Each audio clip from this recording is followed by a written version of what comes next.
2:26 de la tarde, ya nosotros estamos listos en esta revista informativa, su programa Punto de Encuentro, y queremos compartir con ustedes el invitado que tenemos preparado para el día de hoy. Es Edison Arciniega, director ejecutivo de Ciudadanía en Acción y presidente de Centros de Estudios Alimentarios.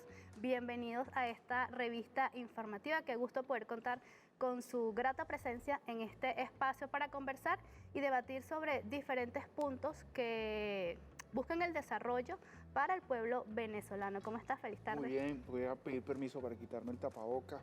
Es un honor estar contigo y con tu audiencia. Chévere. Mira, cuéntanos un poco, eres presidente del Centro de Estudios Alimentarios. Correcto. Acá en nuestro país. Específicamente, ¿qué puntos desarrolla en este centro? ¿Qué hacemos en el centro? En el centro hacemos 4 cosas. En primera instancia tenemos un panel de monitoreo del acceso alimentario en las comunidades.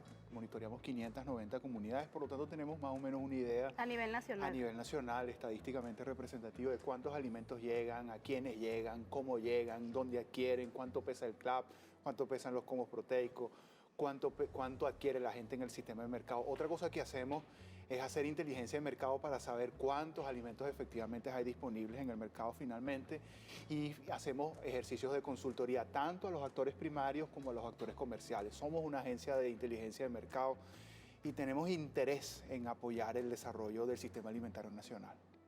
¿Qué otros mecanismos se desarrollan desde este centro que buscan el beneficio alimentario para la comunidad? Mira, fundamentalmente hacer que la sociedad venezolana pueda tener disponibles datos de lo que está sucediendo. Podemos hablar de que desde el año 2019 al año 2020 o 2021 hemos registrado un incremento de la disposición de alimentos que pasa a ser casi el doble de lo que teníamos hace 3 años, lo cual implica que las políticas implementadas durante los últimos 3 años están teniendo algún éxito. Implica que un país con una situación alimentaria complicada, con una situación humanitaria complicada, a pesar de esa situación, a pesar del avance de la desnutrición que puede haber habido entre el año 2015 y el año 2019, las tendencias apuntan a que el país está empezando a mejorar. Tener el doble de los alimentos que el año 2019 es un éxito. Aún tenemos 40% menos de lo que requerimos, pero implica que hay un avance. Implica que hay una parte de los consumidores que están teniendo mejor acceso, que tienen mayor capacidad adquisitiva, e implica también que los sectores comercializadores de los alimentos están haciendo un esfuerzo adicional y están logrando obtener rentabilidad.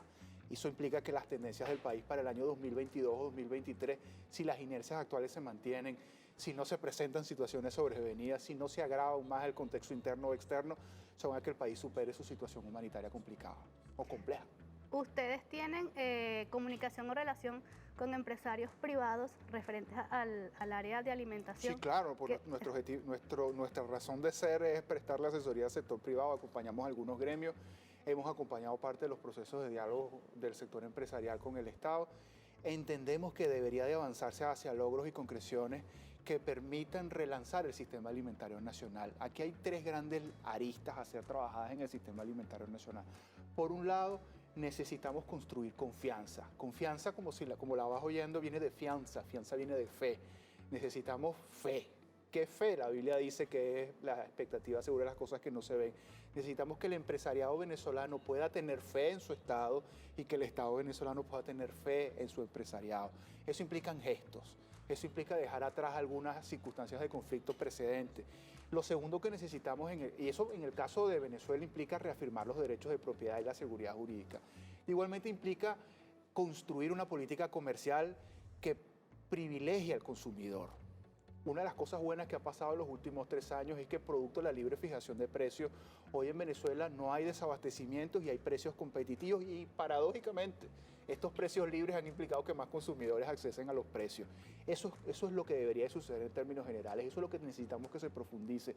También necesitamos que productos internos que en Venezuela no son exactamente competitivos o sectores que no están acostumbrados a competir, se enfrenten a la competencia con sectores del exterior, porque de esa competencia gana el consumidor. Te doy un caso concreto. Nunca habíamos tenido un precio de la harina de maíz precocido más bajo en términos dolarizados que el que tenemos ahora. ¿A qué se debe? Se debe a que si el productor o el procesador industrial nacional, que nosotros teníamos oligopolios históricos en este sector, no quiere ofertar un precio competitivo, puede entrar harina del exterior y competirle. Eso finalmente, ¿a quién benefició? Al consumidor. Exacto. ¿Qué necesitamos? Que esas políticas se profundicen. Una política comercial que tenga claro que la seguridad alimentaria se mide en los platos de comida y que la prioridad de las políticas comerciales del alimento son los consumidores, que la rentabilidad de ningún sector está por encima de la rentabilidad del consumidor. Y lo tercero, reactivar las políticas de financiamiento. Venezuela, lamentablemente, producto de su contexto, tiene una cartera de crédito que solo es de 300 millones de dólares. Si nos comparamos con países chiquitos de la región, como puede ser Panamá, que apenas tiene 3 millones de habitantes, 4 millones de habitantes, la cartera de crédito de ellos es de 9 mil millones de dólares, la cartera de crédito dominicana es de 35 mil millones de dólares. Falta trabajar allí, falta abrir más causas. Entendemos que con la activación de Volpriaven, que es la bolsa agrícola, hay una oportunidad, pero falta sobre todo construir los nexos. Hace unos días la vicepresidenta se reunió con parte de la directiva F de Cámaras para producir y digamos los bienes de producción nacional en el país. Sí. ¿Qué lectura le da el empresario o qué aportes brindan a estas planificaciones y objetivos que buscan desarrollarse desde estas reuniones? Mira, yo le enviaría un mensaje concreto a la vicepresidenta. Venezuela, más que una política de sustitución de importaciones, lo que necesita es una política de producción competitiva, porque no tiene ningún sentido sustituir una importación competitiva por una producción nacional que no sea competitiva. No tiene ningún sentido ponerle barreras arancelarias a los productos que vengan de afuera si eso va a implicar que el consumidor lo pague más caro. O sea, la alternativa no puede ser que tú para comer cebolla venezolana tengas que pagar 50% más cara la cebolla. La alternativa tiene que ser que si se produce cebolla en el país tenga un precio equivalente o mejor que la que venga de afuera. Y hacia eso deberíamos de ir, hacia trabajar en cómo hacemos que las cadenas de valor del alimento en Venezuela sean competitivas y rentables. Y que sobre todo, y en eso reitero, salga ganando el consumidor. Si ese diálogo con Fedecámaras, con Fedenagas, con Fedeagro, con Industria, va en esa dirección, vamos bien.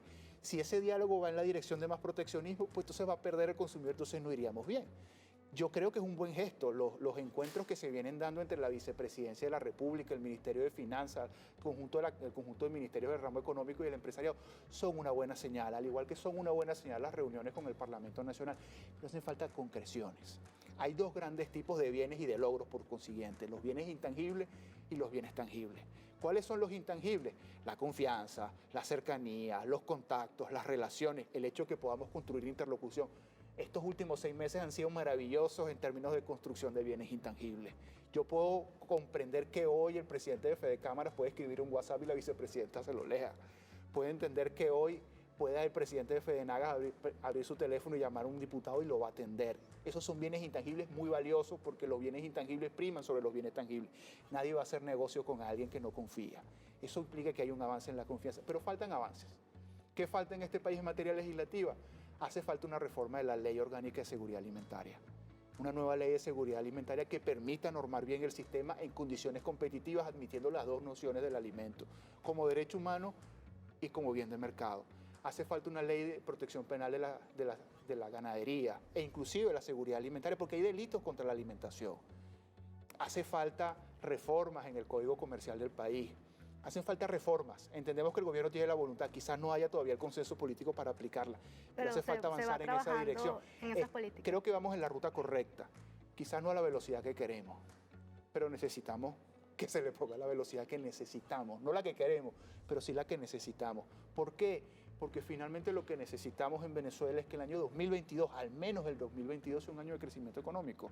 Y no cualquier crecimiento económico, no nos sirve un crecimiento marginal de 1 o 2 puntos. Este es un país que necesita 10 años de crecimiento al menos a 8% para llegar a los niveles de 2012. ¿Por qué no hacemos una ruta para hacerlo?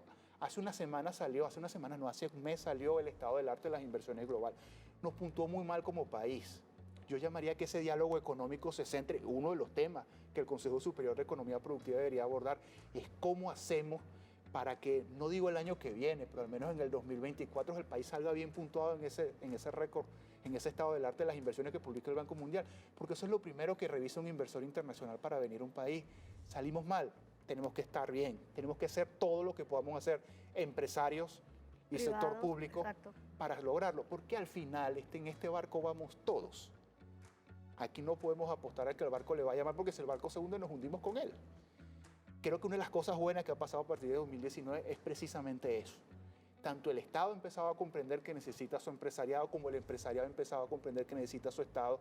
Se ha empezado a entender que no se puede hacer política desde la perspectiva de la destrucción mutua, que al final estamos obligados a convivir y que de acuerdo a uno de los principios de la economía abierta, que es la cooperación social, estamos obligados también a ofertar lo mejor de cada quien. Claro, y como tú bien mencionabas, parte de los acuerdos que se vienen desarrollando en el diálogo entre el gobierno y el sector opositor busca esos beneficios que, bueno, apuntamos a que se desarrolle la producción nacional en el país. Tenemos diferentes áreas productivas. Y desde estos diálogos y estas reuniones con Fedecámara y los sectores empresariales privados van a llegar a un acuerdo para el beneficio de todo el pueblo venezolano, como bien lo mencionaba. Esperemos que sea así. Aquí necesitamos algunos énfasis concretos en algunos sectores.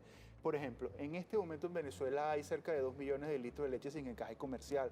Sería interesante que el Ministerio de Agricultura active una reserva estratégica y compre esa leche, la pulverice y la pueda utilizar quizás para distribuirla en los programas sociales del Estado. En este momento hay una política de exportaciones ganaderas. Sería interesante que el Ministerio de Agricultura haga un esfuerzo por inducir que en lugar de estar exportando ganado en pie, pasemos a exportar ganado despostado, lo cual implicaría que como país recibamos un ingreso hasta 4 veces superior a lo que estamos haciendo ahora. En este momento tenemos una crisis con el sector hortícola. Yo le pido desde aquí al ministro de Agricultura, reciba al sector horticultor. Necesitan ayuda para mejorar la calidad de su cadena de valor. Eso es un sector que en el 2019 era muy rentable, pero hoy no lo es tanto. Necesita ayuda. Los sectores productivos necesitan del Estado. Necesitamos que el Estado venezolano se sude la camiseta de quien trabaja y produce alimentos, porque quien trabaja y produce alimentos es un patriota que todos los días trata de poner comida en el plato de comida de los venezolanos y generar empleo en la ruralidad. Claro, estamos seguros que se van a seguir desarrollando esas políticas, como tú bien decías, para el beneficio de todo el pueblo venezolano, ¿no? Agradecida por la participación que tuviste en este espacio, esta revista informativa. Nosotros tenemos que ir a una pausa. Estuvimos en compañía de Edison Arciniega, director ejecutivo de Ciudadanía en Acción y presidente de Centros de Estudios Alimentarios. Quédense porque al regreso nuestro compañero César Noguera también va a compartir con ustedes con otros invitados y otros temas a tratar para el día de hoy.